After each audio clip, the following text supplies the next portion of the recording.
Hello friend, welcome to my YouTube channel success हमारे साथ में आपका स्वागत है। आज लेके आए हैं अगला टॉपिक सर जॉर्ज बार्लो और लॉर्ड मिंटो प्रथम और lord Hasting. Sir George Barlow में कुछ ज्यादा नहीं, इसका कार्यकाल 1805 से 1807 तक थी और इसके समय में 1806 ईस्वी में बेल्लोर में सिपाही विद्रोह हुआ था और 1805 ईस्वी में राजपुर घाट की संधि ढेलकर एवं सर जॉर्ज बार्लो के बीच हुई थी।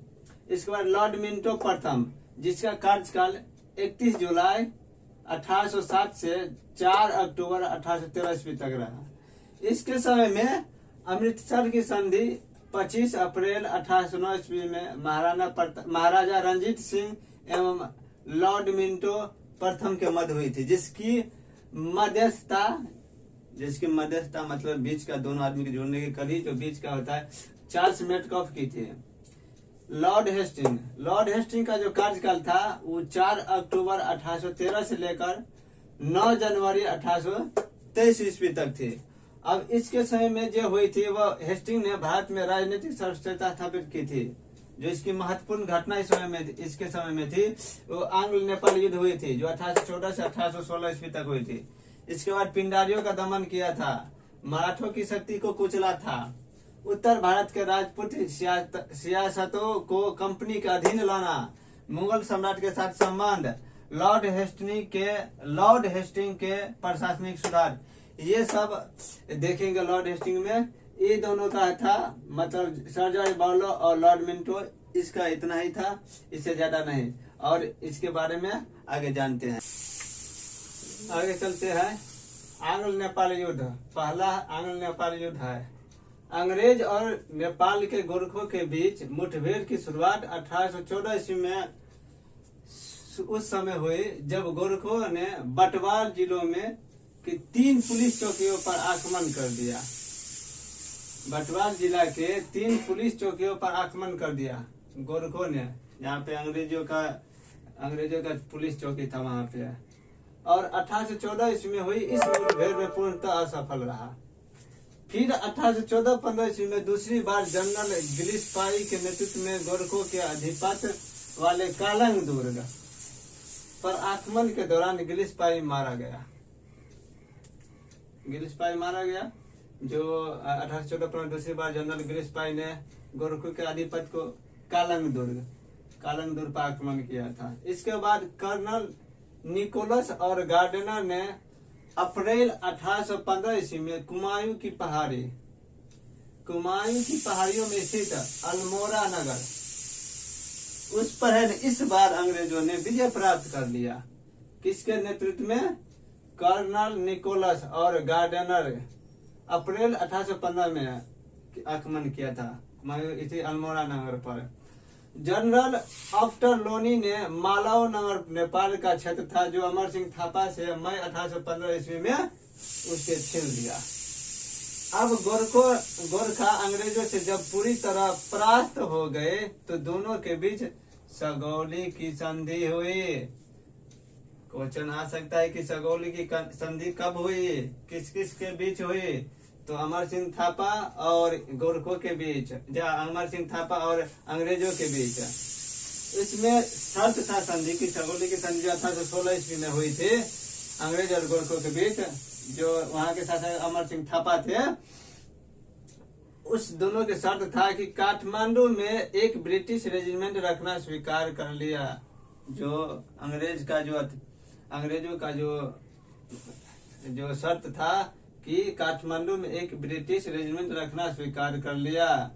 इसके बाद गढ़वाल, कुमायूं और सिक्किम पर अंग्रेजों का कब्जा, गोरखा पूरी तरह अंग्रेजों के अधीन हो गए। जब गढ़वाल, कुमायूं और सिक्किम पर अंग्रेजों का कब्जा हो गया तो गोरखा तो पूरी तरह से, मतलब क्या है कि अंग्रेजों के अधीन हो गया, पूरा अधिपत्य हो गया अंग्रेजों का।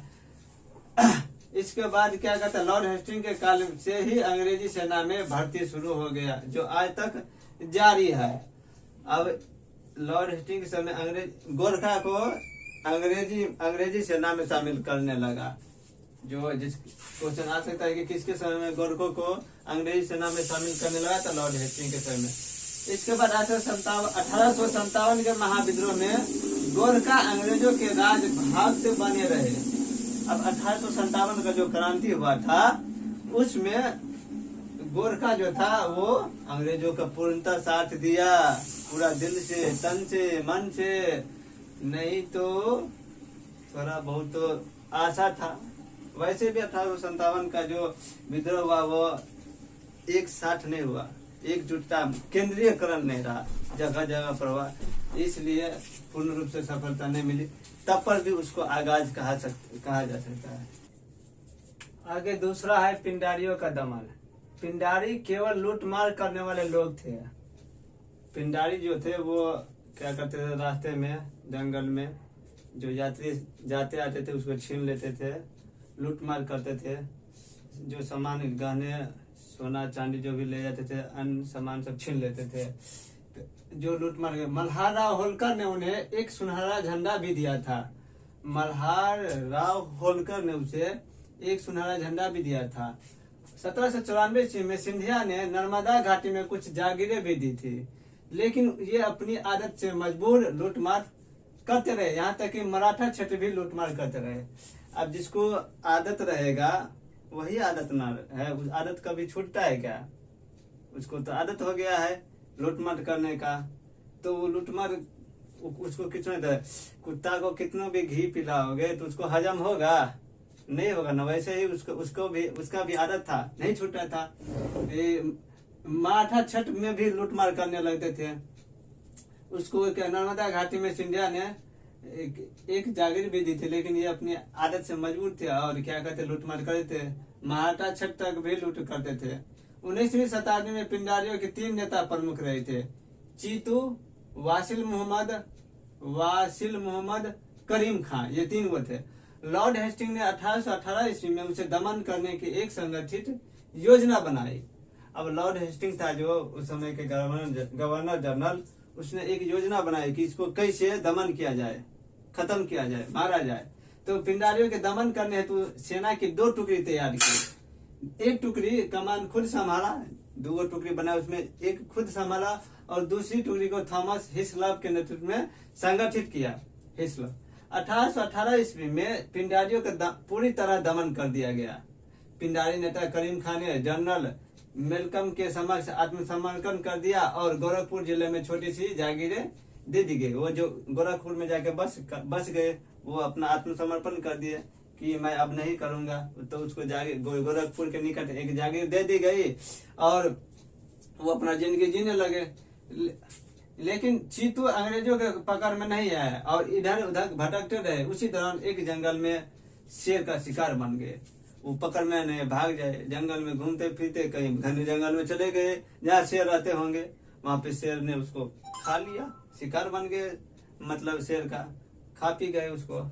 इसके बाद इतनी क्रूरता के साथ दबाने के बाद पिंडारी छुटपुट घटना करते रहे। अब इतना क्रूरता से घटना किया तो अब तो एक जगह कर नहीं थे, चुरा कर छुप करके कहीं पकड़े न जाए, लूटमार कर छोटा मोटा। इसके बाद 1824 ईस्वी तक चलता रहा। उसके बाद लोग पिंडारी का नाम भूल गए, अब कम हो गया, धीरे धीरे बंद हो गया, आदमी सब करना बंद कर दिया तो उसका नाम भूल गए। इसके बाद तीसरा है मराठों की शक्ति को कुचलना। पेशवा, सिंधिया, होलकर, गायकवाड़, मराठा सरदारों को 1818 ईस्वी तक पूरी तरह नष्ट कर दिया गया और इन प्रांतों को अंग्रेजी शक्ति के अधीन बना लिया गया।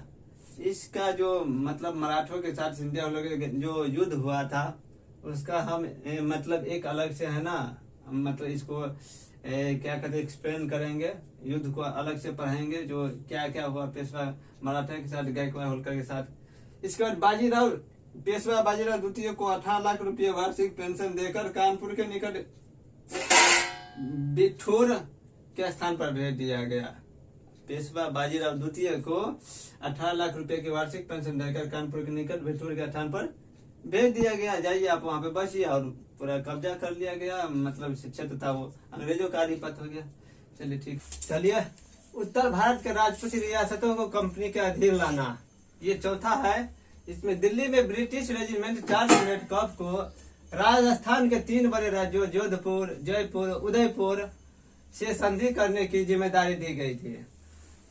उत्तर भारत के राजपूत रियासत को जो मतलब कंपनी का अधीन करना था, वो दिल्ली में ब्रिटिश रेजिमेंट चार्ल्स मेटकॉफ को राजस्थान के 3 बड़े राज्यों जोधपुर, जयपुर और उदयपुर से संधि करने की जिम्मेदारी दे दी गई। 6 जनवरी 1828 ईस्वी को जोधपुर और 13 जनवरी 1828 ईस्वी को उदयपुर और 2 अप्रैल 1818 ईस्वी को क्या जयपुर के महाराजा के साथ संधि स्थापित की गई और अंग्रेजी सत्ता के अधीन बना दिया गया। इसके बाद हो गया मतलब क्या कहते हैं, उत्तर भारत के राजपूत हो गया, मराठा के साथ हो गया जो था, और मुगलों के साथ संबंध। हेस्टिंग एक साम्राज्यवादी गवर्नर जनरल था। वो मुगल शासक के साथ समानता के आधार पर मिलना चाहते थे, लेकिन उनका यह शौक पूरा नहीं हो पाया। लेकिन हेस्टिंग का उत्तराधिकारी जो एम्हर था, मुगल शासक से समानता के आधार पर मिला। उसका अब कोई होगा, उसकी इच्छा, किसी का इच्छा पूरा हो जाना चाहिए। तो 1820 ईस्वी में थॉमस मुनरो को मद्रास का मतलब क्या हुआ, हेस्टिंग हो गया। अब प्रशासनिक सुधार देखते हैं। इसमें 1820 ईस्वी में थॉमस मुनरो को मद्रास का गवर्नर बनाया गया। उन्होंने मालाबार, कोयम्बटूर, मदुरई तथा डिंडीगुल में रैयतवारी व्यवस्था लागू किया गया। इस व्यवस्था के अंतर्गत किसानों को जमीन का मालिक माना गया। अब मालिक बना गया।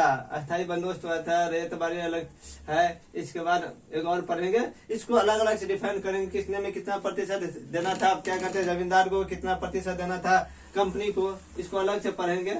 इसके बाद क्या कहते हैं, किसी भी प्रकार के जमींदार के बिचौलिए सीधे भूमि कर देना होता था। अब ये डायरेक्ट चले गए जमीन के मालिक के। एलिफिंस्टन ने बम्बई में भूमि कर व्यवस्था लागू की, इसलिए एलिफेंट को बम्बई का भूमि कर व्यवस्था माना जाता है। जो एलिफेंस्टन से बम्बई में भूमि कर व्यवस्था लागू किया था। इसके बाद बंगाल काश्तकारी अधिनियम। बंगाल काश्तकारी अधिनियम 1822 ईस्वी में लॉर्ड हेस्टिंग के समय में भी पारित हुई थी। इसका जो विशेषता थी, जो इसका मतलब था विशेष, इसके तहत यदि रैयत बंगाल काश्तकारी अधिनियम 1822 ईस्वी में बंगाल काश्तकारी का जो मतलब क्या कहते नियम था, इसके तहत यदि रैयत अपनी निश्चित किराया देती रहे तो उसे घर से नहीं हटाया जा सकता है। इसका रूल था, नियम था कि इसके तहत यदि रैयत अपनी निश्चित किराया देती रहे तो उसे घर से नहीं हटाया जा सकता है। विशेष परिस्थिति को छोड़कर उसका किराया भी नहीं बढ़ाया जा सकता है। हाँ, ये भी है, यदि कोई विशेष परिस्थिति हो या कोई मंदी हो, जैसे मंदी आ जाता है ना, तब रेट कैसे भाग जाता है सामान का, ऐसे ही मतलब कोई आक्रमण होगा, मतलब धन की कोई हरास होगा तो उसमें बढ़ाया जा सकता है, छोड़कर उसका किराया बढ़ाया जा सकता है। लेकिन विशेष परिस्थिति को छोड़कर उसका किराया नहीं बढ़ाया सकता यदि विशेष परिस्थिति नहीं है तो। हेस्टिंग ने बंगाल में न्यायाधीशों तथा दंड न्यायिकों की पृथकता समाप्त कर दी और कलेक्टरों को दंड नायकों को कार्य करने की अनुमति दे दी। अब हेस्टिंग ने बंगाल में न्यायाधीशों तथा दंड नायकों की पृथकता मतलब अलग कर दिया और कलेक्टरों और दंड नायकों को कार्य करने की अनुमति दे दी, जो अपना अपना कार्य कीजिए। बस इतना ही था लॉर्ड हेस्टिंग में। यदि आपको ये वीडियो अच्छा लगा, लेक्चर अच्छा लगा, इसमें कंटेंट में कोई कमी नहीं है, कंटेंट अच्छा है। आप नेट जेआरएफ यूपीएससी तक एग्जाम दे सकते हैं। हम जेआरएफ तक के लिए मतलब ये है पूरा कंटेंट है। तो आप यदि अच्छा लगे तो लाइक, कमेंट, शेयर कीजिए और दोस्तों को भी बताइए। जय हिंद।